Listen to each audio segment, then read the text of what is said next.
Assalamualaikum. Halo, apa kabar? Selamat datang di channel Mas Masud. Salam pejuang balance. Sebelum melanjutkan video ini, sangat dianjurkan untuk klik tombol subscribe, like, komen, dan juga share. Pada video kali ini, kita akan belajar mengenai pajak penghasilan pasal 21 atau biasa disingkat PPh pasal 21. Setelah mempelajari materi ini, siswa diharapkan dapat yang pertama, mengidentifikasi dan menjelaskan wajib pajak PPh 21. 2. Penghasilan yang dipotong PPh 21. 3. Tarif berdasarkan Undang-Undang PPh. Dan yang keempat, dokumen dan formulir PPh 21. Yang pertama, kita akan belajar mengenai wajib pajak PPh 21. Apa yang dimaksud dengan penghasilan? Penghasilan adalah setiap tambahan kemampuan ekonomis yang diterima atau diperoleh wajib pajak, baik yang berasal dari Indonesia atau dari luar Indonesia, yang dapat dipakai untuk konsumsi atau menambah kekayaan wajib pajak. Penghasilan di sini dapat kita identifikasi misalnya seperti gaji, upah, honor, tunjangan, dan lain sebagainya. Tentunya, penghasilan tersebut akan digunakan untuk kegiatan ekonomi, misalnya konsumsi. Oleh karena itu, di pengertian ini disebutkan bahwa penghasilan merupakan tambahan kemampuan ekonomis. Kemudian, apa yang dimaksud PPh 21? Pajak penghasilan 21 merupakan pajak atas penghasilan berupa gaji, upah, honorarium, tunjangan, dan pembayaran lain yang diterima atau diperoleh wajib pajak orang pribadi dalam negeri sehubungan dengan pekerjaan atau jabatan, jasa, dan kegiatan. Jadi, setiap wajib pajak yang melakukan pekerjaan, kemudian melakukan kegiatan berupa jasa ataupun kegiatan, dan menghasilkan sebuah penghasilan berupa gaji, upah, honorarium, dan lain sebagainya, maka mereka berkewajiban untuk membayar pajak. Selanjutnya, siapa sajakah penerima penghasilan yang dipotong PPh 21? Yang pertama adalah pejabat negara, yang terdiri dari presiden, wakil presiden, menteri, gubernur, wakil gubernur, bupati, wakil bupati, dan sebagainya. Termasuk juga ketua dan juga anggota DPR MPR. Yang kedua, pegawai negeri sipil atau PNS, baik pegawai pada tingkat pusat atau daerah. Yang ketiga, pegawai yang bekerja di perusahaan, baik itu dalam bentuk BUMN, BUMD, ataupun BUMS. Pegawai ini terdiri dari pegawai tetap, pegawai tidak tetap, pegawai dengan status wajib pajak luar negeri, dan pegawai lepas. Yang keempat, ada penerima pensiun. Yang kelima, ada penerima honor. Dan yang terakhir, penerima upah. Untuk penerima upah ini, terdapat beberapa jenis upah. Misalnya ada upah harian, upah mingguan, upah satuan, upah borongan, dan sebagainya. Kemudian, ada pihak atau orang yang menerima penghasilan yang tidak dipotong PPh 21. Jadi, siapa sih yang mendapat penghasilan tapi tidak dikenakan pemotongan PPh 21? Yang pertama adalah pejabat perwakilan diplomatik dan konsultan atau pejabat lain dari negara asing dan orang-orang yang diperbantukan kepada mereka dengan syarat. Yang pertama, bukan warga negara Indonesia. Yang kedua, di Indonesia tidak memperoleh penghasilan lain di luar jabatannya. Dan yang ketiga, ada hubungan timbal balik di antara kedua negara. Misalnya, Indonesia menjalin kerjasama dengan negara Inggris, sehingga negara Inggris mengirimkan perwakilan diplomatiknya ke Indonesia dengan mendirikan kantor kedutaan besar. Jadi di kantor kedutaan besar tersebut ada beberapa orang Inggris asli yang bekerja di Indonesia. Nah, atas pekerjaannya tersebut, sebagai perwakilan diplomatik, mereka tidak dikenakan pemotongan PPh 21 selama mereka tidak memperoleh penghasilan lain di luar jabatannya. Saya contohkan, selain mereka bekerja sebagai perwakilan diplomatik, misalnya mereka juga mempunyai usaha, misalnya usaha restoran, usaha hotel. Kalau sudah demikian, karena mereka mempunyai penghasilan di luar jabatannya, mereka harus dipotong PPh 21. Akan tetapi, selama mereka tinggal di Indonesia dan menjalankan pekerjaannya sesuai dengan perwakilan diplomatik, maka tidak dikenakan pemotongan PPh 21. Selain itu, ada hubungan timbal balik antara kedua negara.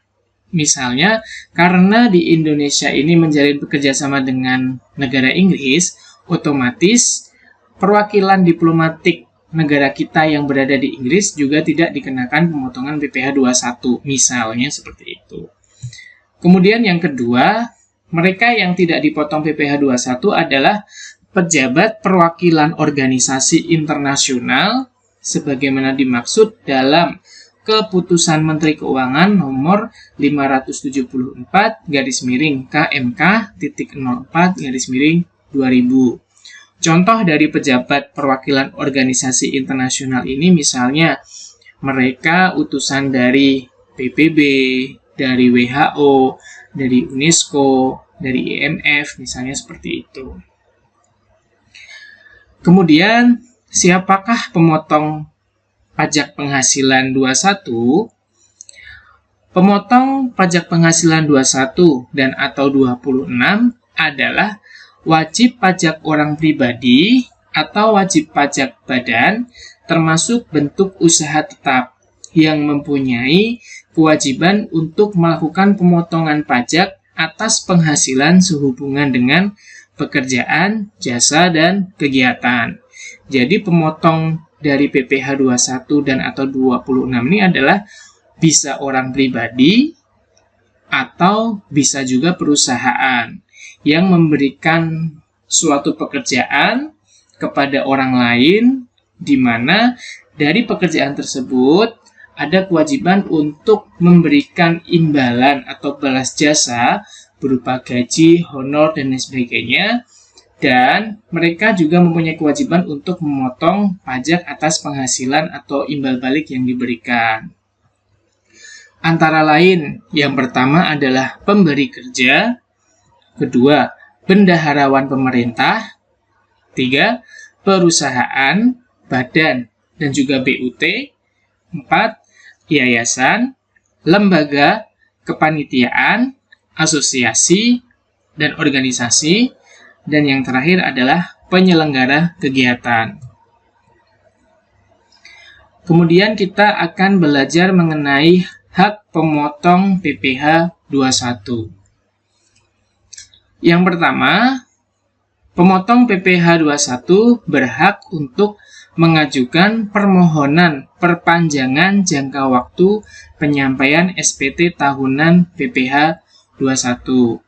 Ingat, kewajiban dari pemotong PPh 21 ini adalah menyampaikan SPT, tapi mereka juga berhak untuk mengajukan permohonan perpanjangan jangka waktu penyampaian apabila pemotong ini perlu waktu untuk mempersiapkan laporan SPT tahunan tersebut.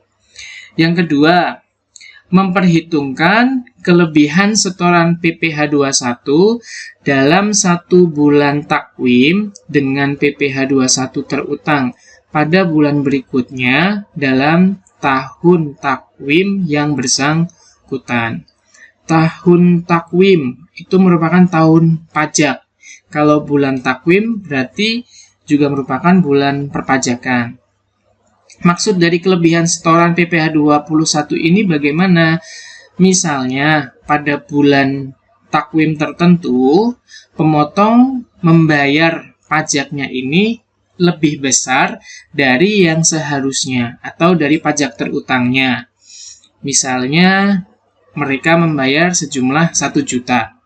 Tapi ternyata pajak terutangnya setelah dihitung hanya sebesar 900.000. Artinya bahwa ada kelebihan pembayaran sebesar 100.000. Maka kelebihan 100.000 ini dapat digunakan untuk bulan berikutnya, untuk dibayarkan pada bulan berikutnya. Kemudian, yang ketiga, memperhitungkan kelebihan setoran pada SPT tahunan dengan PPh 21 terutang untuk bulan pada waktu dilakukan penghitungan tahunan. Dan jika masih ada kelebihan, bisa diperhitungkan untuk bulan-bulan lainnya dalam tahun berikutnya. Nomor 3 ini kasusnya sama dengan nomor 2, akan tetapi nomor 3 ini adalah jumlah PPh yang sudah dibayarkan dalam kurun waktu 1 tahun. Jadi, selama bulan Januari sampai dengan Desember dihitung berapa total pajak yang sudah disetor. Apabila jumlah tersebut ternyata lebih besar daripada jumlah terutang, maka bisa dikompensasikan ke bulan berikutnya. Selanjutnya, membetulkan sendiri SPT atas kemauan sendiri dengan menyampaikan pernyataan tertulis dalam jangka waktu 2 tahun sesudah terutangnya pajak. Jadi kalau misalnya SPT yang dilaporkan ini bermasalah, maka pemotong berhak untuk membetulkan sendiri. Yang kelima, mengajukan surat keberatan kepada Dirjen Pajak atas suatu surat ketetapan pajak. Seandainya pemotong pajak ini menerima surat ketetapan pajak. Ingat ya, surat ketetapan pajak ini ada beberapa jenis. Ada yang lebih bayar, ada yang kurang bayar. Kemudian ada juga yang nihil. Seandainya pada tahun takwim tertentu, pemotong pajak ini menerima surat ketetapan pajak kurang bayar. Akan tetapi, menurut catatan pemotong pajak, ia merasa bahwa pajak yang dibayarkan ini sudah sesuai. Nah, ia berhak nih untuk mengajukan surat keberatan kepada Dirjen Pajak. Kemudian yang keenam, mengajukan permohonan banding secara tertulis dengan alasan jelas kepada Badan Peradilan Pajak. Misalnya apabila dari poin 5 atas surat keberatan yang diajukan kepada Dirjen Pajak ini tidak ditanggapin, maka pemotong berhak mengajukan banding apabila kasus tersebut sampai ke meja peradilan. Kemudian kita akan belajar mengenai kewajiban pemotong PPh 21. Karena kita sudah mengidentifikasi hak, maka alangkah baiknya kita juga akan mengidentifikasi kewajibannya. Kewajiban yang pertama adalah pemotong wajib mendaftarkan diri ke kantor pelayanan pajak. Jadi supaya orang pribadi ataupun perusahaan bisa memotong penghasilan karyawannya, mereka harus mendaftarkan diri ke kantor pelayanan pajak. Yang kedua, sampai di kantor pelayanan pajak, mereka akan mengambil sendiri formulir yang diperlukan sebagai kewajiban administrasi pajak. Kemudian, setiap periodenya, pemotong pajak wajib menghitung, kemudian memotong, dan menyetorkan PPh 21 secara mandiri. Yang keempat, melaporkan PPh 21 sekalipun nihil menggunakan SPT ke kantor pelayanan pajak atau KPP.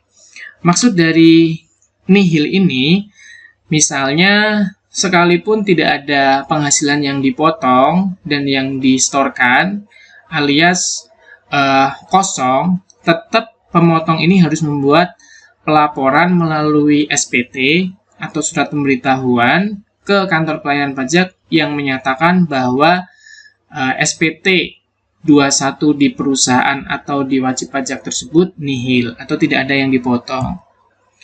Kemudian yang kelima, memberikan bukti pemotongan PPh 21. 6. Membuat catatan atau kertas kerja perhitungan PPh 21 untuk masing-masing penerima penghasilan. Jadi, masing-masing orang yang mendapatkan penghasilan dibuatkan catatan atau kertas kerjanya. Dalam waktu 2 bulan setelah tahun takwim, pemotong wajib menghitung kembali jumlah PPh 21. Kemudian mengisi, menandatangani, dan menyampaikan SPT tahunan ke kantor pelayanan pajak selambatnya 31 Maret. Dan yang terakhir, melampiri SPT tahunan PPh 21 dengan lampiran yang ditentukan sesuai petunjuk pengisian SPT tahunan PPh 21. Demikianlah materi yang pertama tentang wajib pajak PPh 21. Untuk materi selanjutnya, tentang penghasilan yang dipotong PPh 21 akan dijelaskan di video berikutnya. See you!